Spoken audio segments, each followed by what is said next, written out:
My name is Simon Lichtenberg. I'm from Denmark, Copenhagen.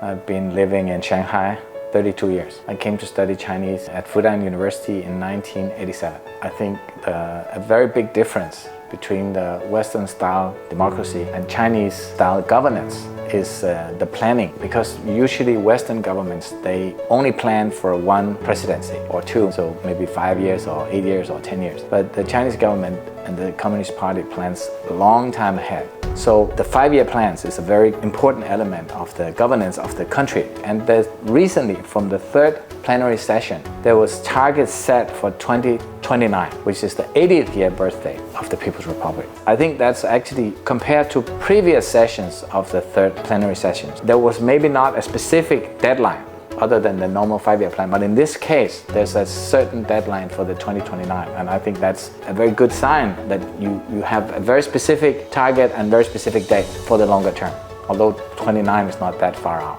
Regarding foreign enterprise, I think it was quite clear that further opening up, deepening of opening up, higher level opening up, higher quality opening up, this opening up part is a basic fundamental part of the Chinese direction. And this is comforting for all of us to hear again. The government, in relations to furthering innovation, furthering investment, including foreign investments and business in general, the government supports in many different ways. And one way is the basic service. And also there's mechanisms, for instance, the CCPIT, the Chinese Promotion for International Trade. They have a special desk solving issues for foreign companies in China. Another part is the legal structure. There's a lot of optimizations and improvement of the legal system, which has been going on for many years. And including also is the IP rights. Implementation and the laws around IP rights is also improved. So there's a lot of places that have been improved a lot over the last many years. And we can clearly feel it's a much more mature environment for investment. Another part is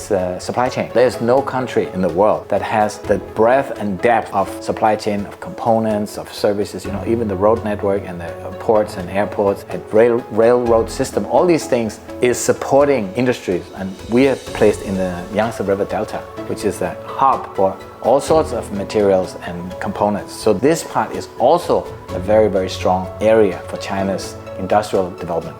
And you can say the Chinese-style modernization.